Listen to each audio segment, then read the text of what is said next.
नमस्कार, मैं रवीश कुमार। मोदी सरकार नहीं, बीजेपी की सरकार नहीं, 10 साल बाद प्रधानमंत्री मोदी जितनी बार एनडीए का नाम आज जप रहे थे, पता चल रहा था कि उन्हें इस बार गठबंधन का नाम याद हो गया है। 2024 के चुनाव में आप किसी भी होर्डिंग को देखिए, याद कीजिए, सब पर अकेले मोदी ही नजर आ रहे थे। बीजेपी का कोई दूसरा नेता तक नहीं था। जब बीजेपी ने 14 अप्रैल को अपना संकल्प पत्र जारी किया, तब एनडीए नहीं, केवल बीजेपी के ही नेता मौजूद थे। मंच पर अमित शाह, राजनाथ सिंह, नरेंद्र मोदी, जेपी नड्डा और निर्मला सीतारमण मौजूद थी। एनडीए का कोई नहीं था और एनडीए का कोई घोषणा पत्र नहीं था। मंच के पीछे भाजपा का नाम लिखा था और उससे भी बड़ा मोदी की गारंटी लिखा था, एनडीए की गारंटी नहीं। फिर एक बार मोदी सरकार लिखा था, एनडीए की सरकार का नाम नहीं था। जरूर वाराणसी में नामांकन भरने गए तब पहली बार एनडीए नजर आया, लेकिन आज प्रधानमंत्री मोदी सरकार की जगह मोदी की जगह एनडीए करने लग गए। प्रधानमंत्री को लगता है कि उनके भाषण से सत्य बदल जाता है, दुनिया भूल जाती है। एक और उदाहरण देता हूं। चुनाव भर कहते रहे कांग्रेस को राहुल गांधी की उम्र से भी कम सीटें आएंगी। इस पर आपने हमारा वीडियो भी देखा, नेता प्रतिपक्ष वाला, जो 6 जून को हमने अपलोड किया था। पूरे चुनाव के दौरान कहते रहे कि राहुल की उम्र से भी कम सीटें आएंगी कांग्रेस को। अब जब 99 आ गई तो कहने लग गए कांग्रेस को 10 साल में 100 सीटें भी नहीं आई। आप सोचिए, 10 साल बाद भी 10 साल बाद भी कांग्रेस 100 के आंकड़े को नहीं छू पाई।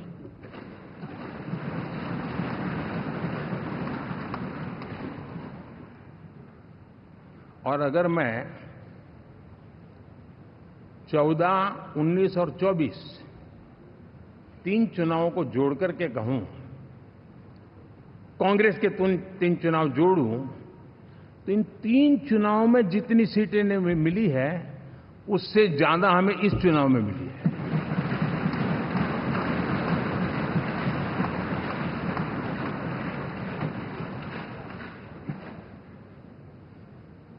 और मैं साफ देख रहा हूं साथियों, एनडीए वालों को अंदाज नहीं है।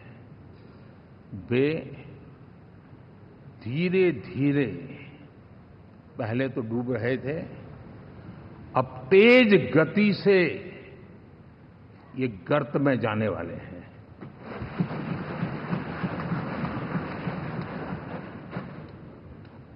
पहले तो प्रधानमंत्री दंभ भरा करते थे कि कांग्रेस को 543 सीटों का 10% यानी 55 भी नहीं आने वाला है। और अब जब 99 आया तब कहने लग गए 100 नहीं आया। लेकिन कांग्रेस को किस तरह से घेरा गया, ये नहीं बात करना चाहते हैं। अयोध्या में जब राम मंदिर का उद्घाटन हुआ तब आपने एनडीए के किस नेता को मंच पर देखा था? कैमरे में केवल प्रधानमंत्री मोदी, योगी और मोहन भागवत थे। 2024 के नतीजे ने प्रधानमंत्री मोदी को थोड़ा सा एहसास कराया है कि वे अब गठबंधन के नेता हैं। बीजेपी में भी वे केवल मोदी ही थे। इस चुनाव में तो किसी पोस्टर पर उन्होंने दूसरे नेता को आने नहीं दिया। जब अखिलेश यादव ने यूपी की सभाओं में कहना शुरू कर दिया कि डबल इंजन की सरकार कहलाती है, पोस्टर में एक ही इंजन दिखाई देता है, तब जाकर बहुत बाद में मोदी के साथ योगी का चेहरा लगाया गया। प्रधानमंत्री मोदी को क्यों लगता है कि यह सब लोगों को याद नहीं होगा? क्या आप नहीं जानते कि यह चुनाव बीजेपी लड़ रही थी? मोदी के चेहरे पर लड़ा जा रहा था, मोदी की गारंटी पर लड़ा जा रहा था। और जब बहुमत नहीं आया तो एनडीए के बहाने बताने लगे कि पहले भी एनडीए की सरकार थी, आज भी और आगे भी एनडीए की सरकार रहेगी। एनडीए न हारा था, न हारा है, न हारेगा। अब किसी भी बालक को पूछो कि भाई लोकसभा के चुनाव के पहले सरकार किसकी थी, तो कहेगा एनडीए। 24 के नतीजों के बाद सरकार किसकी बनी? एनडीए। फिर हारे कहां से भाई? पहले भी एनडीए थी, आज भी एनडीए और कल भी एनडीए है। प्रधानमंत्री के भाषण में गठबंधन इतनी बार आया कि याद करना पड़ गया। कि इस तरह से उन्होंने किस भाषण में गठबंधन को इतना याद किया। आज का उनका पूरा भाषण ही गठबंधन को समर्पित लगा। लेकिन कौन नहीं जानता है कि 10 वर्षों में एक एक कर उनके सहयोगियों के साथ क्या हुआ, क्यों उनके सहयोगी अलग होते चले गए। शिवसेना के साथ चुनाव लड़ते रहे, लेकिन जैसे ही अलग हुई उसे तोड़ दिया गया। लोक जनशक्ति पार्टी टूट गई। नीतीश कुमार के ही पुराने सहयोगी आरसीपी सिंह अलग होकर नीतीश कुमार को ही भला बुरा कहने लगे। और आज जो चंद्रबाबू नायडू एनडीए में लौटे हैं इस चुनाव में, 2 चुनाव तक वो एनडीए में नहीं थे। वो 2018 में जब एनडीए से बाहर गए तब प्रधानमंत्री मोदी ने गठबंधन का कौन सा धर्म निभाया? क्या उन्होंने मनाया कि अब आप आ जाइए, हमारे पाले में रहिए, हम आपकी बात मानेंगे? लेकिन तब उनके पास बहुमत था, इसलिए उन्हें जाने दिया गया, उनकी परवाह नहीं की गई। लेकिन अब प्रधानमंत्री मोदी देश को बताना चाहते हैं कि उनके पास एनडीए हमेशा से निरंतरता में रहा है, लेकिन हर बार एनडीए किसी न किसी रूप में बदलता रहा है। वो इस बात को छिपा गए और गोदी मीडिया कभी इस बात को नहीं बताएगा कि 10 साल में उन्होंने इस एनडीए की क्या हालत कर दी और आगे नहीं करेंगे, इसकी गारंटी कौन लेगा। एनडीए की बैठक में नीतीश कुमार का प्रधानमंत्री का इस तरह से पांव छू लेना असहज करता रहा। चुनाव प्रचार के दौरान भी नीतीश कुमार ने मंच पर प्रधानमंत्री के पांव छुए, तब भी प्रधानमंत्री ने रोका, मगर आज सेंट्रल हॉल में फिर से पांव छूने लग गए। इससे यह चर्चा चलती है कि क्या नीतीश कुमार बिल्कुल ठीक हैं? उन्होंने कभी ऐसा नहीं किया, कभी किसी के पांव छूने वाले नेता के रूप में वे नहीं जाने जाते हैं। पटना में रोड शो के दौरान नीतीश के हाथ में बीजेपी का चुनाव चिन्ह पकड़ा दिया गया। जब एनडीए के नेताओं ने प्रधानमंत्री मोदी को नेता चुना तो उस पर नीतीश कुमार के 2 सिग्नेचर थे, एक हिंदी में एक अंग्रेजी में। ऐसा कौन करता है? नेताओं का स्वास्थ्य व्यक्तिगत मसला है, लेकिन जब उनकी सेहत का संबंध राजकाज से हो जाए, सार्वजनिक कार्य से हो, तो उसे लेकर जिज्ञासा बन जाती है कि क्या नीतीश कुमार अपनी सेहत के श्रेष्ठ दौर में, अवस्था में फैसले ले रहे हैं। भाई हम बीच में इधर उधर हो गए थे, लेकिन अब हम फिर आ गए। अब हम परमानेंटली रहने के लिए आ गए, चिंता मत करिए, आप जानते ही है ना। अब जब गठबंधन की सरकार बनेगी तो गठबंधन की आवाज भी आएगी। टीडीपी के सांसद ने कहा है कि मुसलमानों का आरक्षण जारी रहेगा। प्रधानमंत्री मोदी इस चुनाव में इस आरक्षण के खिलाफ प्रचार करते रहे। यह भी एक प्रमाण है कि चुनाव में एनडीए नहीं था। अगर एनडीए होता तो एक दूसरे के मुद्दे के खिलाफ प्रचार नहीं करते, और करते भी तो बताते कि कर्नाटका में जेडीएस, आंध्र प्रदेश में टीडीपी और बिहार में जेडीयू मुस्लिम आरक्षण के समर्थन में है, मगर बीजेपी खिलाफ है। 272 जैसे नहीं आया, यह मुद्दा मोदी एक झटके में भूल गए। अभी तक देश को बताया भी नहीं कि वे इस पर क्या सोचते हैं। हमारा ये अलायंस सच्चे अर्थ में भारत की असली जो स्पिरिट है, जो भारत का आत्मा है, भारत की जड़ों में जो रचा बसा है, उसका एक अर्थ में प्रतिबिंब है।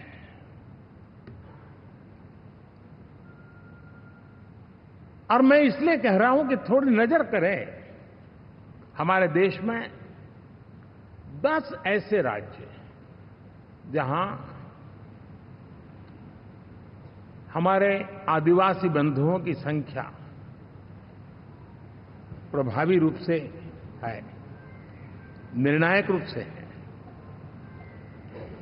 जहां इस आबादी आदिवासियों की ज्यादा है। ऐसे 10 राज्यों में से 7 राज्यों में एनडीए सेवा कर रहा है।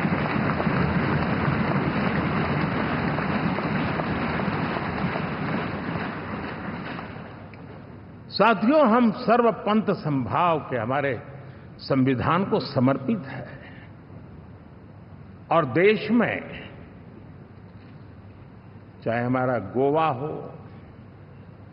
ये हमारा नॉर्थ ईस्ट हो, जहां बहुत बड़ी मात्रा में हमारे ईसाई भाई बहन रहते हैं, आज हम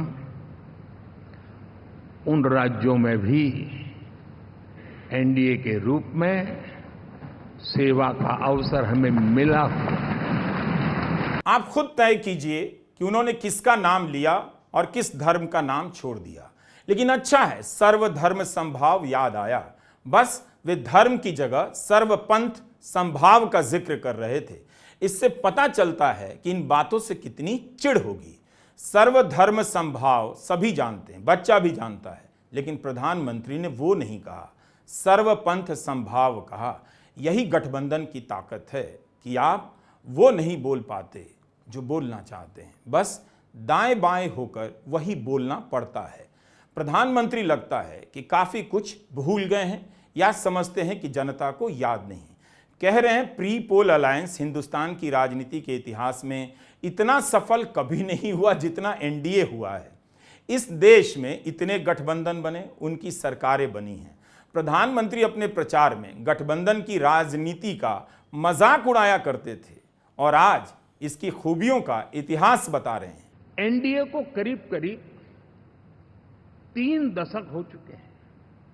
यानी आजादी के 75 साल में 3 दशक एनडीए, ये सामान्य घटना नहीं है जी। विविधता से भरे हुए अपनी लोकतांत्रिक और सामाजिक रचना के बीच में ये 3 दशक की यात्रा एक बहुत बड़ी मजबूती का संदेश देती है। और मैं आज बड़े गर्व के साथ कहता हूं कि किसी एक समय वो था कि संगठन के कार्यकर्ता के रूप में इस अलायंस का हिस्सा था, व्यवस्थाओं से जुड़ा रहता था, और आज सदन में बैठ करके आपके साथ काम करते करते मेरा भी नाता इससे 30 साल का रहा है। और मैं कह सकता हूं, हकीकतों के तथ्यों के आधार पर कह सकता हूं, ये सबसे सफल अलायंस है।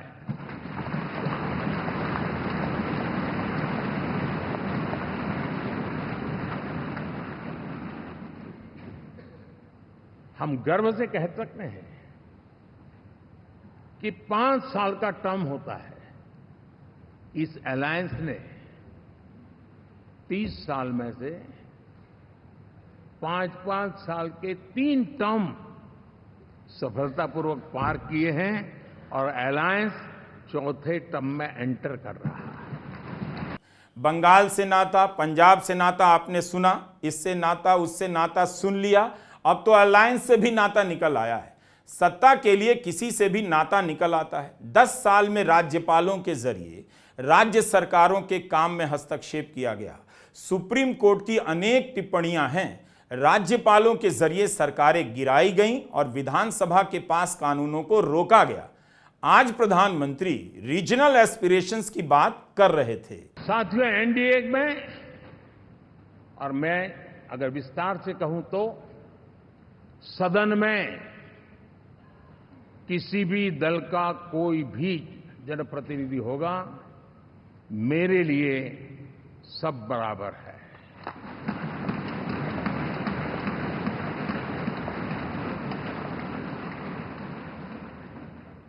जब मैं सबका प्रयास की बात करता हूं तो मैं सदन में भी, चाहे वो लोकसभा हो या राज्यसभा हो, हमारे लिए सब बराबर है। और यही एक भाव है जिसके कारण 30 साल से एनडीए अलायंस मजबूती के साथ आगे बढ़ा है। अपना पराया कुछ नहीं है।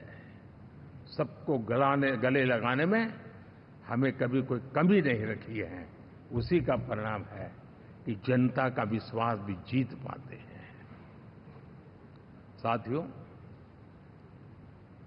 हमने 2024 में जिस टीम भावना से काम किया है और ग्रासरूट लेवल पे किया है, सिर्फ फोटो ऑप करना, नेता मिलकर के हाथ हिलाएं और फिर तुम्हारे रास्ते में मेरे रास्ते, ऐसा नहीं।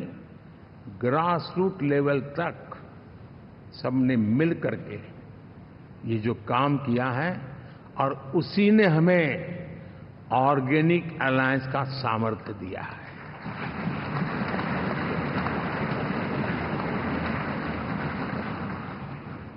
एक दूसरे का सहयोग किया है। हर किसी ने यही सोचा, जहां कम वहां हम। अगर कोई कमी है तो मैं आऊंगा, मैं मेहनत करूंगा, लेकिन तुम्हें कमी नहीं रहने दूंगा। जहां कम वहां हम, ये हर कार्यकर्ता ने जी करके दिखाया है और तभी तो जीत आती है। साथियों, कभी कभी मैं कह सकता हूं कि हमारा 10 साल का अनुभव है, भारत के हर क्षेत्र का और भारत के हर नागरिक का जो एस्पिरेशंस हैं, रीजनल एस्पिरेशंस हैं, वे और नेशनल एस्पिरेशंस, इसका एक अटूट नाता होना चाहिए। इसके बीच में हवा तक गुजर न सके, इतना जुड़ाव होना चाहिए। यह पूरा भाषण इस तरह से लिखा गया था जैसे प्रधानमंत्री मोदी को 400 सीटें आई हैं। वे हार में भी जीत की व्याख्या कर रहे थे, मगर सच्चाई लोगों को मालूम है और विपक्ष की मजबूती को हार की तरह दिखा रहे थे। इस चुनाव में जिस तरह से विपक्ष पर हमले हुए, नेताओं को जेल में डाला गया, फंड रोका गया, हाथ पांव बांधकर नंगे पांव तपती सड़क पर विपक्ष ने चलकर दौड़कर चुनाव जीता है। फिर भी विपक्ष ने इस हालत में 230 से अधिक की संख्या हासिल की है। अगर लेवल प्लेइंग फील्ड होता, बराबरी की जमीन पर चुनाव हुआ होता, तो क्या पता नतीजा कुछ और होता। प्रधानमंत्री मोदी आज भी इंडिया नहीं बोल पाए, इंडिया गठबंधन को इंडी ही कहते रहे। इंडी गठबंधन वाले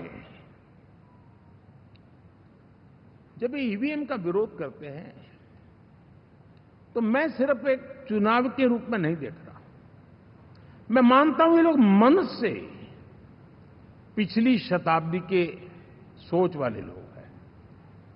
वे टेक्नोलॉजी को हम महत्व न समझते हैं, न टेक्नोलॉजी स्वीकार करने को तैयार है।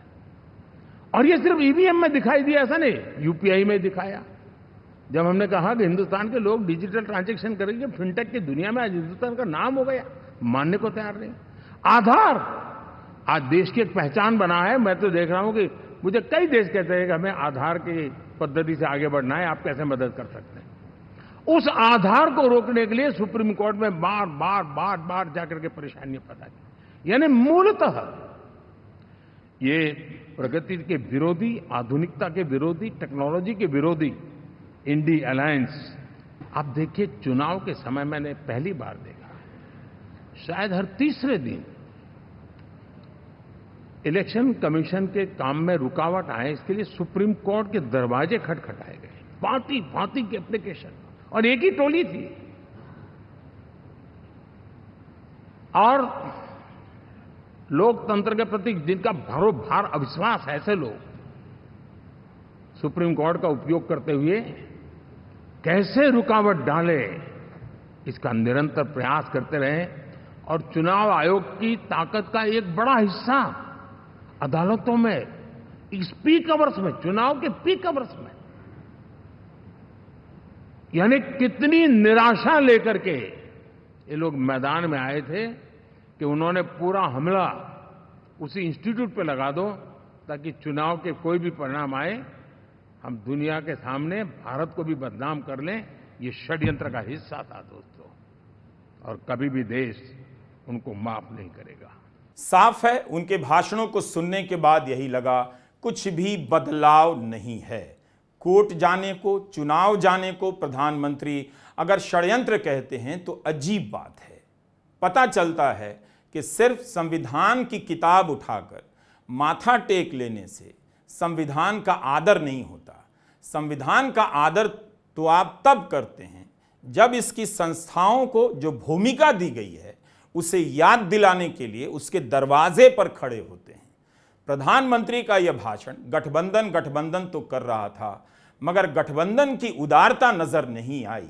अभी तो बिल्कुल नजर नहीं आई।